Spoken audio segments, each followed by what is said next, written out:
Kalau pemegang kekuasaan keuangan daerah sebetulnya yaitu terkait kepala daerah dalam konteks mengambil tindakan tertentu dalam keadaan mendesak gitu.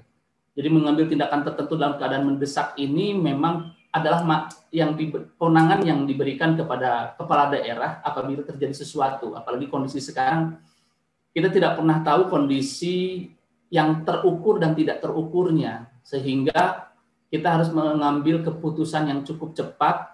Maka di situ kepala daerah diberikan diskresi untuk mengambil tindakan tertentu dalam keadaan mendesak, namun sudah kita batasi ruang lingkup, bukan berarti dibatasinya, tapi tata caranya sudah kita siapkan begitu, sehingga pemerintah daerah melalui kepala daerah ini dapat bertindak sudah pada koridornya, tinggal menentukan sikapnya, bertindak siapa yang harus melakukan, siapa yang akan melaksanakan, siapa yang akan membayar, tata caranya seperti apa, kita sudah sampaikan di dalam Permendagri 77 ini.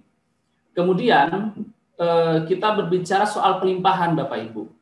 Di dalam pelimpahan ini yang paling pertama adalah seluruh kepala SKPD itu adalah pengguna anggaran, merupakan representasi daripada pelaksanaan tugas dari kepala daerah.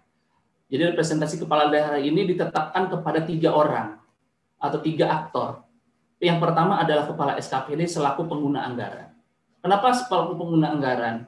Karena di sini seluruh SKPD tanpa kecuali statusnya adalah pengguna anggaran dan ex officio melekat di dalam jabatannya sebagai kepala SKPD. Jadi tidak bisa memilih pengguna anggaran, saya ingin jadi kepala SKPD-nya saja tapi tidak mau jadi PA, itu tidak mungkin. Karena memang harus jadi PA dan melekat di dalam jabatannya bahwa kepala SKPD adalah PA, begitu.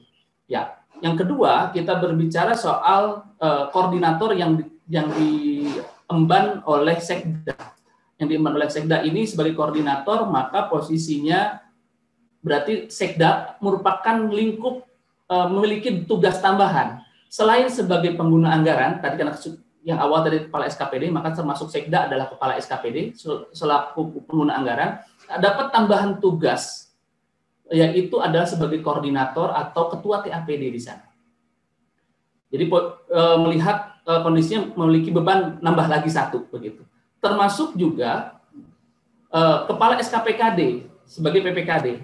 Ya statusnya adalah kepala SKPD selaku PA yang mendapat tugas atau tambahan atau kewenangan untuk mengelola pengelolaan keuangan daerah. Bertugas melaksanakan unsur penunjang pemerintah daerah dalam hal pengelolaan keuangan daerah. Nah, jadi ada tugas tambahan di situ. Nah, itu pun sudah mandat. Jadi kalau sudah sudah dilimpahkan oleh kepala daerah, tidak bisa memilih.